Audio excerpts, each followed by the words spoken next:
But before that, let's take a look at the highlights of the Brooklands Trophy race. The race for the pre-wars cars that raced at Brooklands up to 1939. Every shape and size imaginable, from the glorious Alfa Romeo on the middle of the front row. And alongside we had the peculiar-looking Fraser-Nash Saloon, the Owlet, but it was on pole position. It had bragging rights, but it did that in the wet. In the dry, however, Pat Blakeney-Edwards, brilliant start from pole position. Christopher Mann chasing through, Thomas Kern around the outside, with Mark Gillies losing a little bit of ground.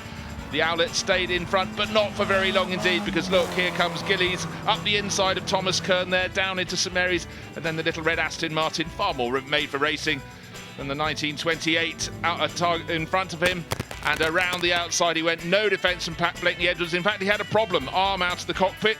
Gillies looked across and realised the lead was definitely his, into the pits for a minor piffling problem, but it delayed Pat Blakeney-Edwards. He would have to do it all again from the back of the field. Out front, however, Gillies was under big pressure. Nicholas Halusa, how's that for a catch and a save? It seems the car following them had been putting down oil from the opening lap. It's the number one Alfa Romeo. He was the offender, Christopher Mann, and you can see Gillies getting a real faceful and not at all happy about it. Just going, how can you not see you've got oil coming from your car? Mann, though, continued to press on. He attacked the number two Alfa Romeo of Nicholas Halusa. A bit of traffic up ahead. Mark Gillies trying to get in on the action and did a great move to go up into second place into the chicane. Black flag though, black and orange meant you have to come into the pits. That was ignored. The black flag, disqualification for Christopher Mann, and it took him another lap even to spot that. And he carried on putting out oil in the face of Gillies. In fact, Gillies started to drop back. And then eventually Mann peeled into the pits, leaving Nicholas Halusa sitting on a lead of about 4 seconds, and he continued to stretch away. Look how much oil has issued out from there, all over the pipes, thus the smoke.